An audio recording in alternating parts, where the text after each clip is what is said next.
Bonjour à toutes et à tous, c'est Romain Daubry de la salle des marchés de Bourse Direct pour notre brief et analyse graphique. Nous sommes le jeudi 23 mai, il est 15h22. Les marchés américains vont probablement ouvrir sur un nouveau gap haussier. Est-ce que ça va être pérenne ou est-ce qu'on pourrait être tenté de vendre la nouvelle? C'est possible aussi. Merci à toutes et à tous pour vos likes, vos retweets, vos partages. Pensez comme toujours à vous abonner à la chaîne Bourse Direct YouTube, à partager et à liker ce contenu tant que possible si ça vous a plu pour permettre de mieux le valoriser. Et puis pensez aussi à vous abonner à nos comptes Twitter respectifs sur lesquels on fait du suivi de marché et le suivi des positions ouvertes. Et justement, à ce propos, au sujet des positions ouvertes, eh bien en Europe, on a connu depuis 2 séances un tout petit peu de pression baissière. C'est pas énorme, mais il faut quand même le souligner. Sur l'Eurostoxx, lundi et le CAC 40, on a payé, monté légèrement, avec pas de soutien. Et puis au cours des deux petites séances de baisse, 0,60% des jours suivants, donc mardi et mercredi, eh bien on a connu une petite pression baissière. Alors c'est faible, hein, c'est de l'ordre de 2% sur l'Eurostoxx. C'est plus du technique, peut-être un peu de prudence aussi avant les publications d'NVIDIA. Toujours est-il que pour l'instant, on n'a plus de soutien acheteur et qu'on bute contre des résistances majeures. Alors, est-ce qu'aux États-Unis, le mouvement va se poursuivre? On va regarder ça graphiquement et techniquement. On a demain un calendrier qui va être assez léger puisqu'on aura en Allemagne le PIB allemand. La semaine prochaine va être intéressante, puisqu'on va avoir, à partir de lundi, qui sera férié aux États-Unis pour Memorial Day, donc les marchés Wall Street sera fermé lundi. On aura quand même l'IFO en Allemagne à surveiller pour animer la cote en Europe. Mardi, on aura la confiance du consommateur du Conference Board, toujours à surveiller. La publication de Dassault Aviation, parmi les grandes publications. Mercredi, ça se termine à la saison des publications bien sûr, mercredi, l'indice des prix à la consommation en Allemagne, et puis Salesforce aux États-Unis, qui est quand même un gros moteur de la croissance américaine à surveiller, bien entendu. Jeudi, le PIB américain, et puis les publications de Costco dans la consommation, toujours un marqueur sérieux à regarder aussi. Vendredi, ce sera une grosse journée puisqu'on aura des PMI en Chine, on aura l'indice des prix à la consommation en France et en zone euro, donc marqueur d'inflation, et puis surtout le gros marqueur d'inflation vendredi prochain. Ce sera donc vendredi en 8, ce sera l'indice PCE Core des prix à la consommation des ménages, le marqueur d'inflation que la Fed regarde et observe le plus, donc un élément et un indicateur pour confirmer cette petite diminution de l'inflation qu'on a constatée depuis la dernière publication et qui a permis cette accélération haussière des indices américains. Donc on va aller tout de suite commencer par le Dow Jones exceptionnellement, pour changer un peu de timing. Voilà. On a clôturé hier sur une note un peu indécise, toujours en train de tenter le débordement sur le Dow Jones en hebdomadaire de ce niveau de 39 807 qui est vraiment un niveau majeur. Les extensions, vous les voyez, c'est 40 900 points. Un peu avant l'ouverture, pour l'instant, on est à 39 723. On est juste sous ce niveau de résistance. Est-ce qu'on va pouvoir poursuivre le mouvement à la hausse pour l'instant? Moi je me pose la question. C'est intéressant aussi de voir ici notre biseau précédent qui avait déclenché le mouvement baissier. C'est pour ça que je laisse souvent les figures un petit peu de temps après, parce qu'on remarque eh bien, au cours de la séquence haussière de la semaine dernière, on est allé buter contre la borne haute de ce biseau. Donc attention au retour, tant qu'on est au-dessus de 38 730, pas d'alerte, et jusqu'à 37 695. Voilà, mais une phase de consolidation qui pourrait être tentante pour les opérateurs. On est monté avec moins de volume récemment. Certes, les chiffres d'NVIDIA sont excellents toujours, mais on les a déjà bien payés, bien anticipés. Je ne sais pas si les opérateurs vont se jeter sur le papier encore, même si pour l'instant le titre est attendu en nette hausse.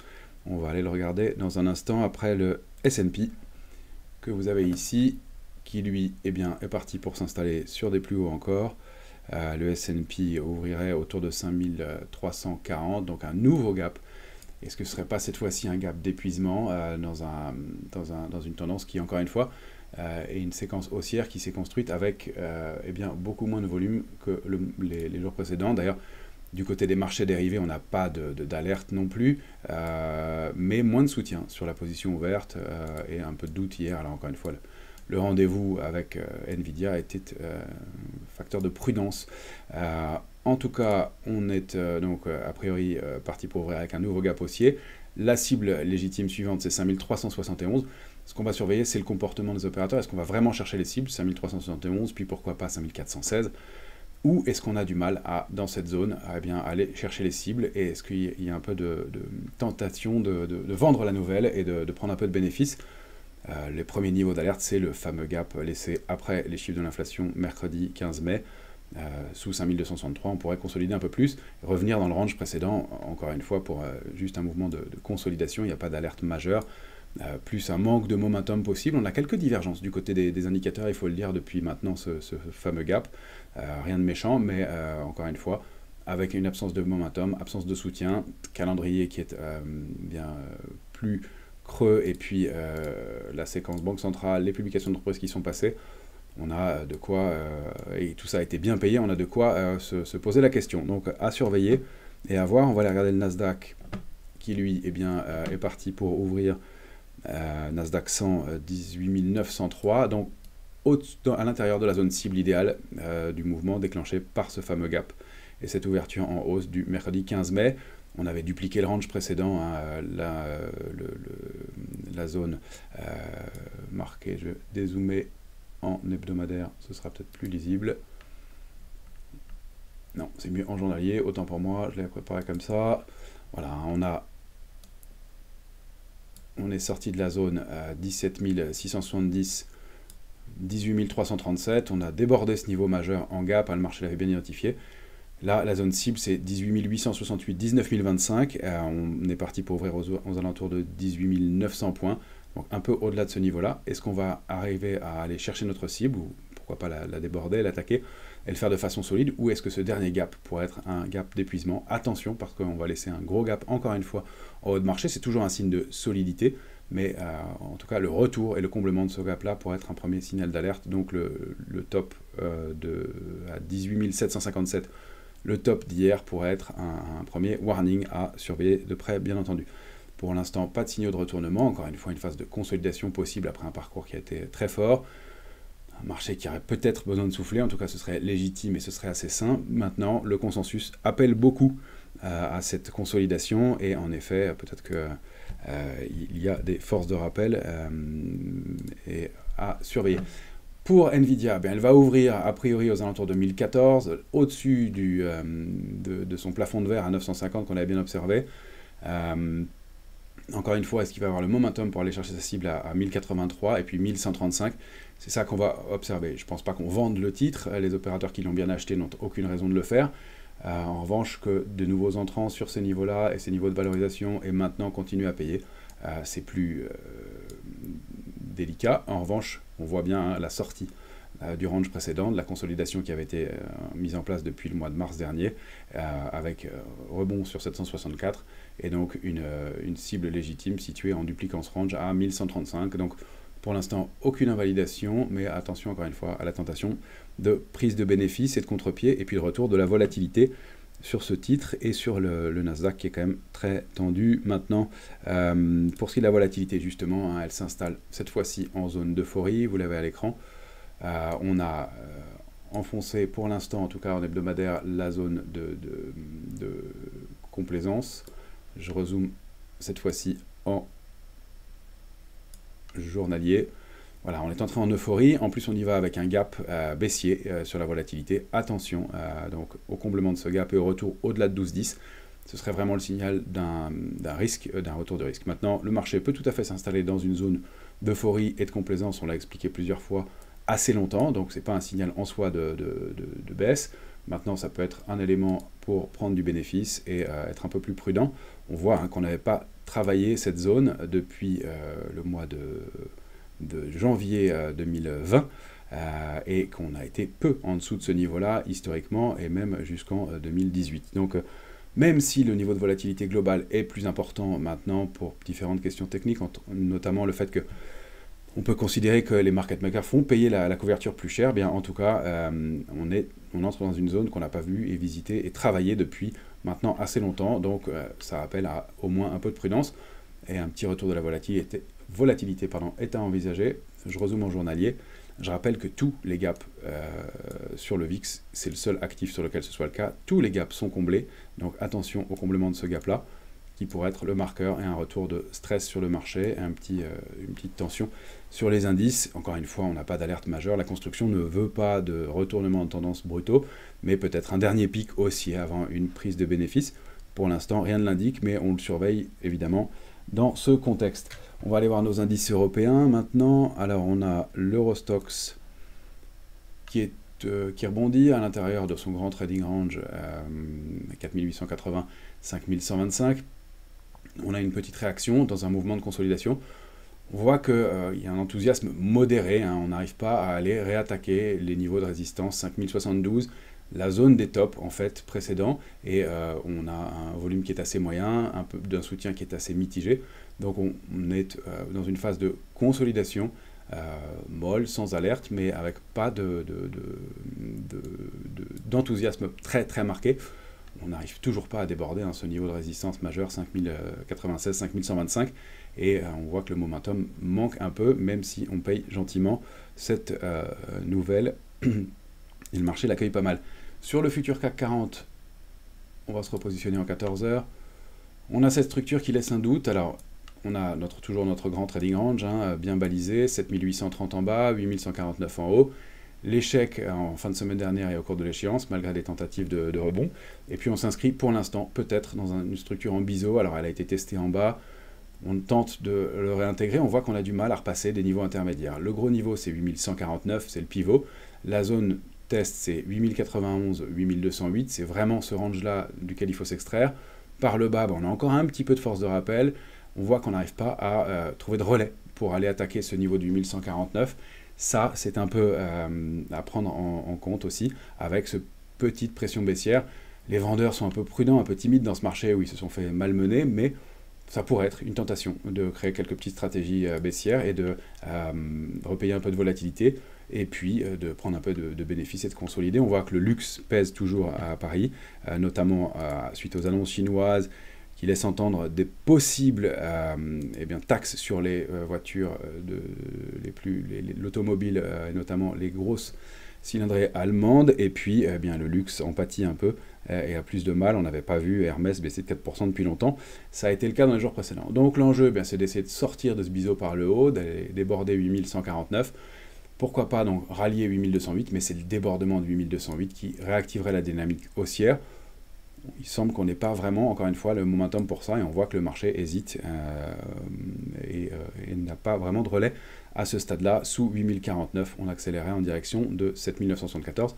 C'est la cible légitime de la rupture du range 8091, 8208. Sous cette cible-là, on retourne dans la zone de bas du range, 7886, 7830.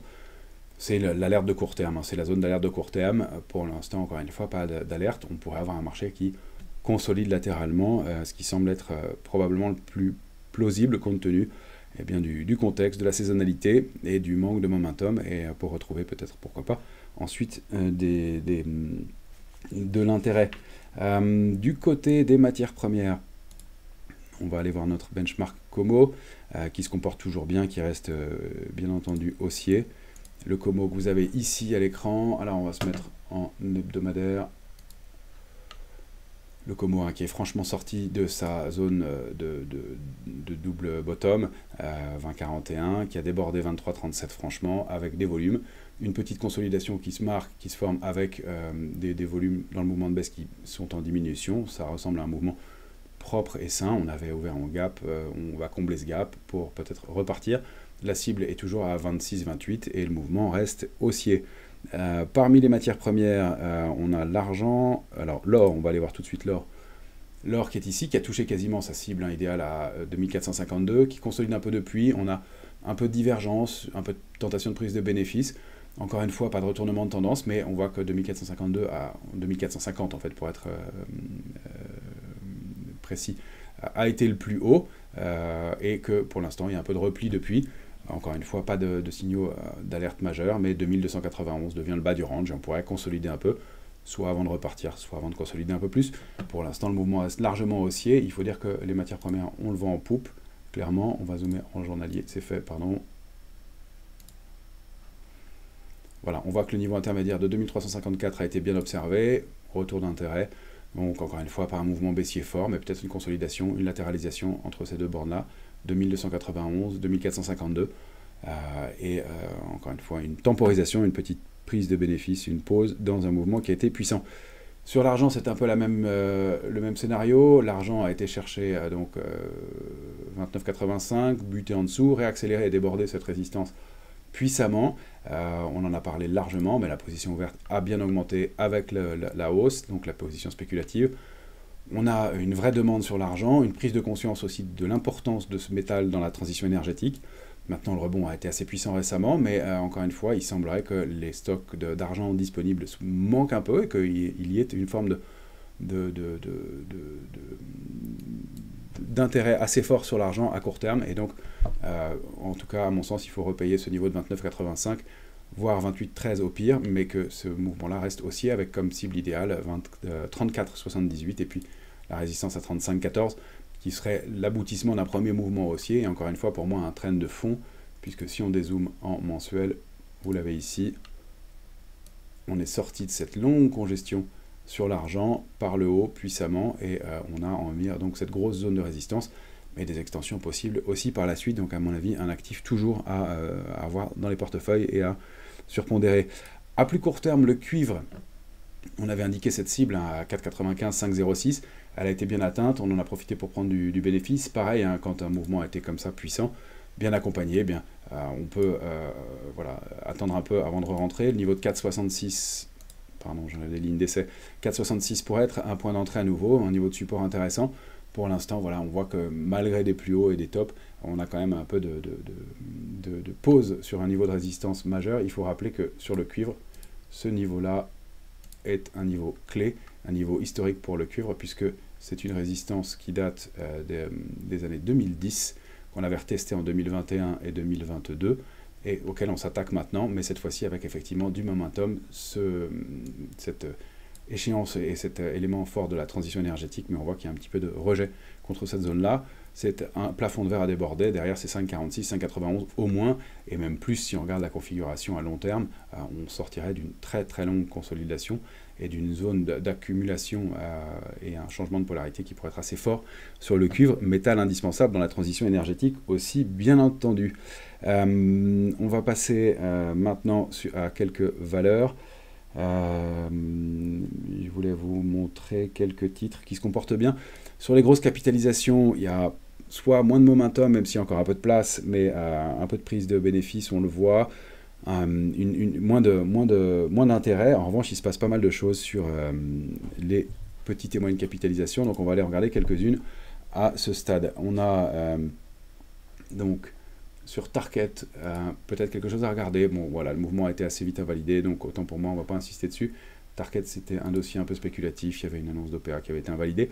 On avait un peu de divergence, et puis une tentative de rebond. On a eu du volume aussi qui a suivi ce mouvement, donc attention à surveiller des petits signaux comme ça, mais on voit même s'il y a de l'activité sur les petites et moyennes capitalisations, que ça s'essouffle un peu, et qu'il y a moins d'intérêt à ce stade pour les valeurs.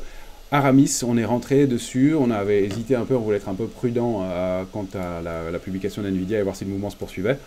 On avait cette zone d'accumulation, cette structure, la première cible a été atteinte, mais on déborde 3,94, et donc à moyen terme, c'est un mouvement important. On a cette oblique haussière qui a été bien testée plusieurs fois, hein, depuis le mois de mars 2023, retesté en novembre 2023, et puis dans le courant de la zone avril-mars, pareil, on a rebondi dessus. Il y a peut-être un peu plus d'intérêt pour ce secteur, des valeurs en retard qui avaient été très très sanctionnées, donc on a de la place 4,53 niveau, et puis ensuite une zone 5,34, 5,46 qui paraissent intéressantes.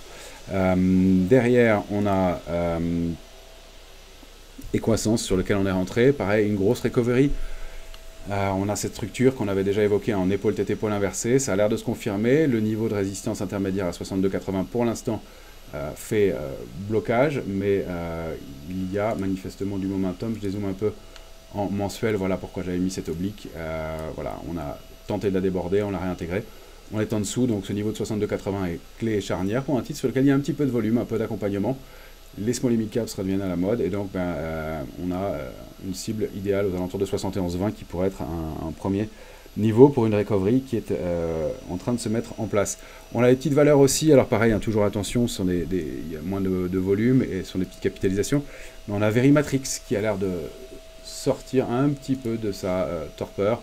Alors voilà, vous voyez que j'avais fait plusieurs lignes d'essai dessus, on a eu des mouvements intéressants, mais là on a cette zone d'accumulation, tentative de rebond, accumulation dans la zone, et puis on sort un petit peu par le haut avec des volumes, donc on peut aller chercher des niveaux aux alentours de 0,56, et puis cette ancienne oblique, bon c'est un peu passé, mais voilà, on aura des niveaux intermédiaires à surveiller aux alentours de 53,28, 52,28, mais voilà, des mèches plutôt positives, et puis toujours ces mouvements d'accélération avec une consolidation.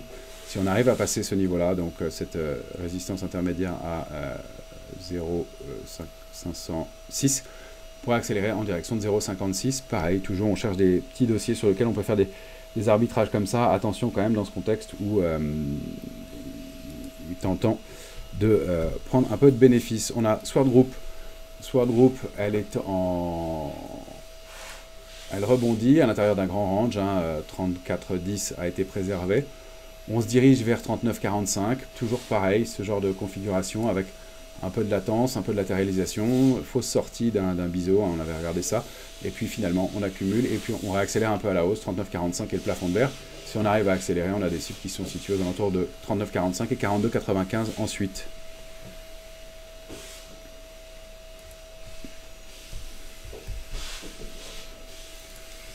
On a une autre valeur qui est intéressante en ce moment, j'en reparle parce que, bien apparemment, elle avait été un peu oubliée, bien massacrée depuis son introduction en bourse en 2018. Elle avait pas mal baissé de CRSI, donc dans le secteur informatique, elle est assimilée à intelligence artificielle, des serveurs et une technologie intéressante. Elle a arrêté de baisser au-delà de 3,64, rebond jusqu'à 4,50. On a une phase d'accumulation possible, après un rebond qui a été tonitruant depuis le mois d'octobre, mais encore une fois, une grosse recovery. Si on passe le niveau de 5,37 qui est majeur, 6,24 derrière, on pourrait aller chercher la cible de ce biseau, donc la borne haute, et la dernière extension haussière qui est située, pourquoi pas sur extension, à 6,81. C'est encore une fois loin, on a un peu de temps et peut-être moins de momentum pour le faire, mais on voit que voilà, il y a quelque chose qui s'est mis en place et donc c'est un plafond de verre important, mais encore un peu de potentiel. C'est peut-être pas le timing idéal pour rentrer, mais à regarder.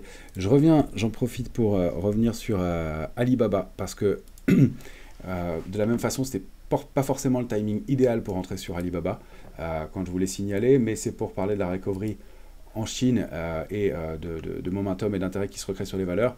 On a repayé le titre avec du volume, on est sorti de cette longue congestion, je vais dézoomer en mensuel pour montrer à quel point le titre avait baissé, a été massacré depuis longtemps, il est vraiment très très sous-valorisé. Même si les publications en Chine ne sont pas extraordinaires, on a un ratio risque-rendement qui est intéressant, 72,20 a servi vraiment de support, on s'attaque à 81,40, donc encore une fois, pour le signal, ce niveau de 80-40 est à préserver au plus court, 78 peut-être un support intermédiaire, mais on a à mon sens quelque chose qui s'est mis en place de long terme, même si on a déjà beaucoup progressé, et que les premières cibles ont peut-être été atteintes, mais encore une fois un dossier, et dans un marché dans lequel on pourrait imaginer une consolidation, quelque chose à surveiller, qui peut être intéressant. Je voulais vous montrer parmi les valeurs aussi... BE Semiconductors pour essayer de trouver d'autres acteurs des semi-conducteurs qui peuvent être intéressants. On a ce titre qu'on avait évoqué ensemble, sur lequel on est rentré, nous, à titre investisseur, encore une fois, dans cette idée de travailler ce secteur, profiter d'une possible réactivation haussière, séquence de baisse, consolidation dans un canal haussier. On a bien travaillé la borne basse, réaction au-delà de 123,28, 125,10. Et là, on s'affranchit pour l'instant, depuis plusieurs séances, non, pour une séance, pardon, c'est la première, de 138,80. On avait tenté de le faire sans succès. Évidemment, on est porté par la publication de Nvidia. Attention, on le voit quand même, on a eu un gap haussier, et puis pas beaucoup de relais à la hausse non plus. Donc on surveille la confirmation. Cette bougie seule en cours de séance n'est pas un signal extraordinaire, mais on s'affranchit de cette oblique baissière, on s'affranchit de cette résistance à 38,80, donc on a peut-être un peu de potentiel haussier pour aller chercher 157,40. Les opérateurs vont vouloir continuer à travailler ce thème de l'intelligence artificielle et des semi-conducteurs, mais il va falloir trouver d'autres acteurs, et donc ça peut faire partie des recoveries. C'est une valeur néerlandaise qui a en plus l'avantage d'être éligible au PEA, donc ça se regarde aussi. Je regarde si on avait d'autres valeurs. Je ne reviens pas sur l'ensemble des titres qu'on avait suivis récemment. On avait vu pas mal de valeurs et de titres les semaines précédentes, Elior, Olot, Eramet. Pour toutes celles-là, on a touché les premières cibles. Ça ne veut pas dire que le mouvement s'arrête, mais on a touché ou on est proche de cibles graphiques majeures. Donc attention à soit un peu de prise de bénéfice, soit un peu de consolidation. Ça ne veut pas dire que le mouvement s'invalide, ça ne veut pas dire que ce soit terminé. Je regarde ma liste, mais il y a toujours bien des choses intéressantes de ce côté-là et toujours un peu d'intérêt. Inat Pharma qui a donné des signaux intéressants, qui est en train de s'attaquer à des niveaux de résistance, Française de l'énergie, et puis donc Imerys qui arrive proche de résistance, Beneteau qui a bien accéléré, qui consolide un peu. Donc il y a toujours des choses à faire à mon avis du côté des small et mid caps, mais encore une fois avec un peu de parcimonie et peut-être moins de momentum, mais il faut surveiller les dossiers et puis la séquence intéressante de ce côté-là pour travailler, faire plus de stock picking en n'étant pas trop exigeant sur un marché qui va avoir besoin peut-être de faire une petite pause. Voilà, je vous souhaite une excellente semaine et une excellente fin de semaine à toutes et à tous. On se retrouve bien rapidement dès lundi pour plus de contenu, du détail sur les valeurs, le suivi de tous ces éléments. Et encore une fois, on va voir si c'était une dernière séquence de hausse ou si bien, le marché retrouve du momentum. C'est vraiment un niveau clé, mais on voit que justement, on en manque un petit peu. Excellente fin de semaine à toutes et à tous.